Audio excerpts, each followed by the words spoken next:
Bonjour à tous et bienvenue dans la troisième vidéo Gaga mensuelle sur comment s'améliorer dans la création de vidéos avec smartphone. Lors du premier live qui était assez dense et qui est disponible en replay sur Facebook et YouTube, on avait vu les préparations mentales et en termes de matos avant le tournage.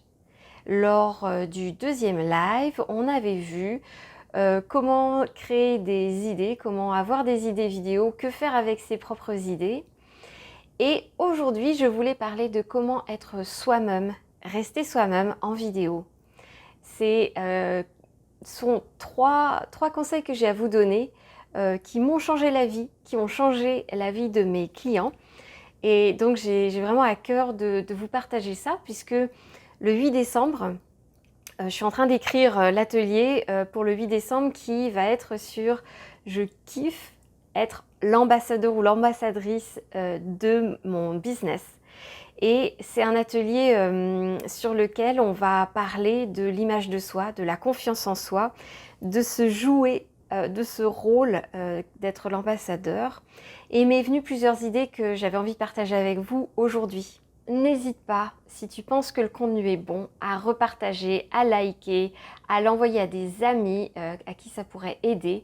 Vraiment, c'est important pour que ces lives soient encore plus visibles par plus de gens. Alors déjà, qui je suis pour ceux qui ne me connaissent pas, je m'appelle Sylvie. J'ai fondé Couteau Suisse Productions en 2015. C'est une société qui permet de faire des photos et des vidéos pour les pros, pour les rendre plus visibles, pour qu'ils soient plus authentiques et alignés avec leurs valeurs dans leur communication visuelle. Et j'ai créé en 2019 Vidéo Gaga, qui est une formation ludique en présentiel et en ligne pour que les pros apprennent à faire eux-mêmes leurs propres vidéos avec leur smartphone.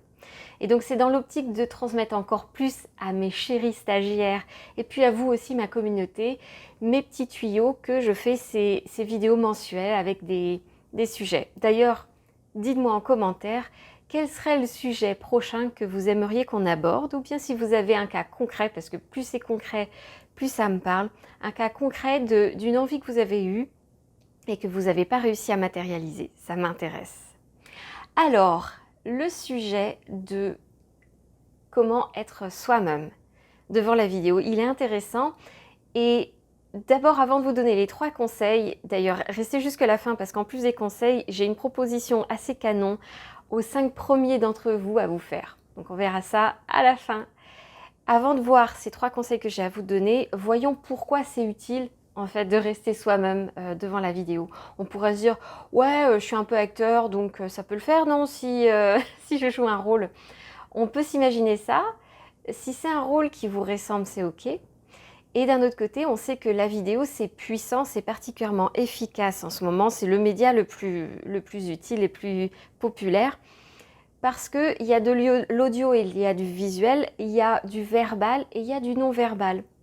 Vous savez, le non-verbal, c'est nos sourcils, nos yeux, notre expression, le ton qu'on prend, notre mouvement de corps en fait. Et tout ça en dit long aussi sur nous. Donc si on n'est pas à l'aise, on va envoyer une information supplémentaire à notre public qui est complètement déconnecté avec notre message et on va les rendre confus. Ça n'aidera pas non plus à attirer les clients idéaux à vous que d'être pas vous-même devant une vidéo. Pourquoi? Parce qu'en faisant des vidéos, vous donnez un échantillon de l'expérience que c'est de travailler avec vous. Mais si vous n'êtes pas vous-même, si vous êtes par exemple une pâle copie de vous-même en vidéo, ben c'est un peu dommage du coup.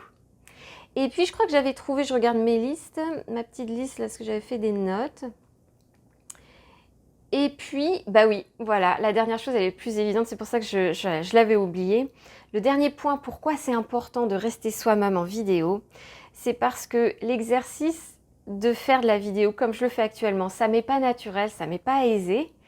Et pour autant, il faut que je me distancie de l'exercice pour être pleinement disponible pour le message que j'ai à faire passer. Donc plus je suis moi-même et je suis assez relaxe, plus je vais pouvoir faire passer pleinement le message qui doit passer. Alors, avant de passer à mes 3 conseils, je voulais faire un petit sondage avec toi.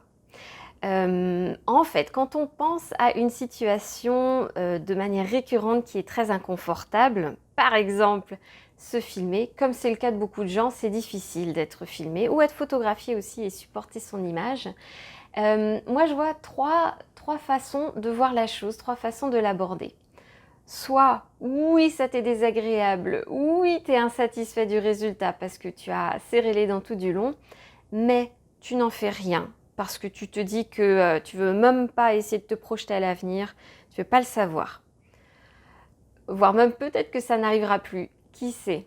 Donc ça, c'est l'option 1, tu fais l'autruche. Ou tu fais l'éternel optimiste, tu te dis non mais la prochaine fois ce sera forcément meilleur, la prochaine fois il y a un miracle qui va se créer et puis je vais être au top du top. Et la troisième option, c'est je vais prendre le taureau par les cornes, je vais prendre ma destinée dans les mains et je vais me former ou je vais faire en sorte, avec l'aide d'un pro, que ce soit plus aisé. Dis-moi ce que tu fais toi. Moi, je sais que je suis passée par différentes étapes. D'abord, je me suis dit non, non, non, mais ça va pas se repasser, ça va pas se repasser. Ensuite, quand ça s'est repassé, je me suis dit non, mais la prochaine fois, ce sera mieux. Et puis, à force de vivre ces situations inconfortables, je me suis dit non, mais là, il faut que je me fasse aider. Et c'est pour ça justement que je me suis fait aider par une pro pour la prise de parole et que tous les mois, je tente de faire de cet exercice non seulement quelque chose d'utile avec des vidéos, des lives, mais aussi quelque chose qui m'aide à dépasser la difficulté pour moi de faire des vidéos relativement longues. C'est aussi dans cette optique-là de rendre l'exercice d'être son ambassadeur que j'ai fait cet atelier du 8 décembre. Il reste des places, il reste 2 places. Donc inscris-toi si tu te sens appelé. Alors, je regarde mes notes et je vais passer à l'astuce numéro 1. Es-tu prêt? Astuce numéro 1, qui je suis est suffisant. Pas besoin de jouer un autre rôle. Alors si on aime jouer des rôles, c'est ok. Hein. Mais en tout cas de se dire quand on se filme, ce que je vais faire là et qui je suis, c'est suffisant ici et maintenant. C'est tellement, c'est se relâcher la pression et se dire oui certainement je ferai mieux une fois que j'aurai fait 10 vidéos, une fois que j'aurai eu tant d'expérience. Mais aujourd'hui et maintenant, j'ai apporté quelque chose de génial à ma communauté. Donc je vais le faire et je vais essayer de me voir avec autant de bienveillance que mes amis ou les personnes qui font appel à moi voient en fait tout ce que j'ai à apporter. Ça c'est très important. Ça peut paraître facile à dire, mais je pense que c'est vraiment une question de mindset, de se dire ça, je suis suffisant. Parce que on constate tous qu'on voit que nos clients sont suffisants. Alors pourquoi on ne s'appliquerait pas cette règle à soi? Et dans le premier live, je vous avais fait la proposition, le conseil de regarder vos vidéos et de vous faire vos propres retours comme si vous faisiez des retours à votre meilleur ami. Ben, ça peut commencer par là. L'autre jour, j'avais une conversation avec une amie qui se posait des questions, qui avait des doutes sur comment elle devait s'habiller. Et elle se posait la question, elle qui porte beaucoup de couleurs, un peu comme moi, j'aime bien les couleurs vives. Et elle se disait, bon, peut-être que pour être plus chic, je ferais mieux de m'habiller en différentes nuances de gris et en noir. Parce que, bon, y a un certain standard qui dit qu'on est un peu plus chic quand on s'habille en noir. Et finalement, elle a essayé et ça lui ressemblait pas, elle se sentait pas elle-même. Et pourquoi pas trouver une version du chic, puisque c'est l'objectif qu'elle a envie, une version du chic qui soit en couleur, puisque c'est sa personnalité, de façon à ce qu'elle soit vraiment naturelle. Et être à l'aise devant la caméra, c'est aussi s'habiller avec les formes et avec les couleurs qui nous ressemblent pour qu'on se sente vraiment bien dans notre peau. Et moi, je suis toujours admirative des gens comme Bilal, par exemple, le chanteur, ou d'autres personnes qui n'ont que faire des standards, qui n'ont que faire des stéréotypes et qui font leur version, voire même différentes versions de qui ils sont eux-mêmes. Et ça, c'est vraiment très inspirant. Donc, ouais, moi, je n'aspire qu'à ça, qu'à trouver différentes versions d'être moi-même, plutôt qu'à essayer de coller à un moule, quoi. Hein. Aujourd'hui, j'ai peut-être pas autant de charisme que j'aimerais. Aujourd'hui, j'ai encore beaucoup à apprendre, mais aujourd'hui j'ai beaucoup à apporter aux gens. Donc on y va avec la vidéo. C'est vrai que de se distancer de l'envie d'être parfait, de se distancer de cette volonté de résultat, ça aide beaucoup dans l'exercice de la vidéo. Alors, ce que j'avais à dire aussi, c'est que justement, quand je vous parlais d'amis et de groupes, de bienveillance, de clients et tout ça, de faire un exercice en groupe, de se filmer avec un ami ou de se filmer en groupe, ça aide beaucoup. Lors de l'atelier, je kiffe être l'ambassadeur de ma boîte. On va le faire en groupe, en petit groupe de 4 à 5 personnes, justement parce qu'il y a la bienveillance du groupe et le regard, disons, extérieur du groupe qui nous apporte énormément. Donc ça, c'est un vrai cadeau que les autres ont à nous apporter sur ce qui est superbe en nous. Et souvent, ce que les autres trouvent génial en nous, c'est des aspects qu'on a envie de masquer. C'est des aspects qu'on déteste de nous-mêmes ou qu'on n'est pas hyper à l'aise. Donc c'est très intéressant. La deuxième astuce que j'ai pour toi, c'est justement soit de faire appel à un ami ou à un client, ou alors d'utiliser une photo que tu mettrais juste à côté de l'objectif de ton smartphone pour vraiment que tu te sentes en présence de quelqu'un de bienveillant et pouvoir te connecter à cette personne-là plutôt que de penser encore dans ta tête que tu es dans l'exercice de te filmer ou d'être filmé et que c'est très désagréable. C'est vraiment important parce que cette connexion avec ton public, c'est vraiment ça qui va faire que les gens entendent ton message pleinement. Et puis ça va t'aider aussi. Si tu as un ami ou que tu as la photo d'un ami, que tu sais que derrière cette photo, il y a plein de bienveillance, tu vas pouvoir vraiment rayonner tel que tu l'es dans la vraie vie. Dans le premier live vidéo Gaga, j'avais donné 2 astuces qui étaient importantes quand on fait des vidéos, soit même quand on s'enregistre. Et le premier, c'était de faire une sorte de marguerite ou bien quelque chose qui attire ton œil sur l'objectif de ton smartphone. Pourquoi ? Parce que quand on ne regarde pas son smartphone, on regarde son retour. Et quand on regarde son retour, on perd la connexion avec son public. Le public, quand tu le regardes directement dans l'œil de l'objectif, il sent vraiment que tu lui parles directement à lui, plutôt que tu es dans l'exercice de te filmer et on sait quand on a les yeux qui vont vers là que la personne regarde son retour. On perd la connexion. Et donc le deuxième conseil, c'était de ne pas regarder son retour sur le smartphone. Et cette idée de mettre la photo d'un ami juste à côté, avec peut-être un carton plume ou quelque chose derrière, ça te permet aussi d'être plus dans la connexion avec ton public. Et enfin, mon troisième conseil pour toi pour rester toi-même devant la caméra quand tu te filmes, c'est la préparation. Oui, faire des vidéos, malheureusement, ça s'improvise pas. D'ailleurs, même improviser ne s'improvise pas, ça s'apprend. Et donc, moi qui ai toujours détesté préparer en amont, j'ai appris à le faire parce que j'ai vu que le résultat, il est tellement mieux quand on se prépare. Se préparer, déjà, c'est se rassurer pour le moment où tu vas devoir te filmer. Se préparer, c'est avoir évidemment bien écrit le texte, le message qu'on a à faire passer. C'est vérifier qu'on est bien dans la bonne intention. Mais aussi, c'est en amont, préparer la webcam, préparer ton smartphone, préparer le cadrage, l'éclairage s'il y a besoin, un petit micro si tu as besoin. Et une fois que tout ça est prêt, donc on va dire les préparatifs, tu vas voir ailleurs si tu y es, tu vas danser, chanter, tu vas faire une balade en forêt, ce que tu veux, mais tu vas juste te reconnecter à toi, tu vas lâcher la pression, la majeure partie du travail est faite, et ensuite tu vas pouvoir revenir au studio, ton studio vidéo, te reconnecter un temps, peut-être en fermant les yeux ou bien en relisant tes notes, te reconnecter à cet exercice, au message que tu as à faire passer.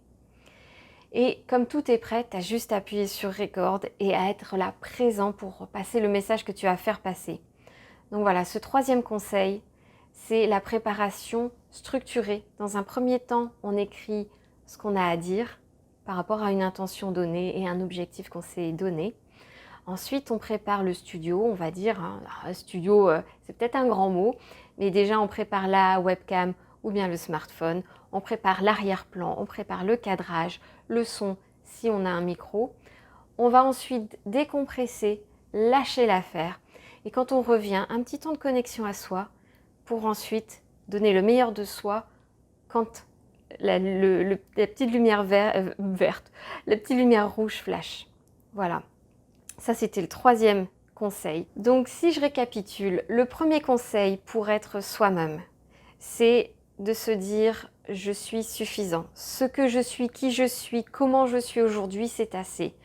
De se dire que ce qui est important, c'est de partager quelque chose d'utile à ma communauté et ne pas essayer d'être quelqu'un d'autre qu'on aspire à être, mais être vraiment soi-même avec nos moyens, nos capacités et puis oui, nos imperfections aussi, mais de se dire qu'on aura fait son maximum. La deuxième astuce, c'est d'utiliser une présence bienveillante. Ça peut être une vraie présence humaine ou ça peut être une photo d'un ami. Et quand on se filme, vraiment on se connecte à cette personne-là, à cette présence-là, et on donne le meilleur de soi-même parce qu'on est connecté à cette personne qui est aussi notre public. Et enfin, du coup, le troisième conseil, c'était de se préparer par étapes pour être vraiment en capacité d'être présent juste sur le plan qui importe, c'est-à-dire livrer le message qui est important pour soi. Voilà mes astuces pour être plus à l'aise avec soi-même. Si ça t'a donné envie de tester de manière ludique des façons d'être plus à l'aise avec ton image, à être plus confortable et en confiance devant la caméra ou en photo, si tu as envie de goûter à la bienveillance d'un groupe pour passer à l'étape suivante, je t'invite le 8 décembre au sud de Nantes à participer à l'atelier Je kiffe être l'ambassadeur de ma boîte. Il reste encore 2 places. Et enfin, je l'avais dit en début de vidéo, j'ai pour les 5 premières personnes qui me le demandent une proposition tout à fait intéressante. Je me suis formée à la communication quantique et je propose à 5 personnes d'aller découvrir la communication quantique. Ça, c'est un moyen en fait d'être en dialogue avec les différentes parties de soi via moi, parce que c'est plus simple d'avoir une personne extérieure qui a un regard, disons, plus complet, et d'aller voir quels sont les blocages actuels pour passer à l'action, quelle que soit l'action, professionnellement en tout cas, quelles sont les choses que j'ai à mettre en place et qu'est-ce qu'une situation donnée a à dire, qu'est-ce que j'aurais à en apprendre. Donc ça, c'est une séance très qualitative qu'on fera en visio, très intéressante, sur un thème donné que tu choisiras. Si ça t'intéresse, parce que vraiment c'est très transformateur, tu m'envoies un message et je serai ravie de t'aider. Voilà, c'est le live mensuel du mois de novembre. Le prochain se passera normalement le 7 décembre à midi. Je te dis à bientôt.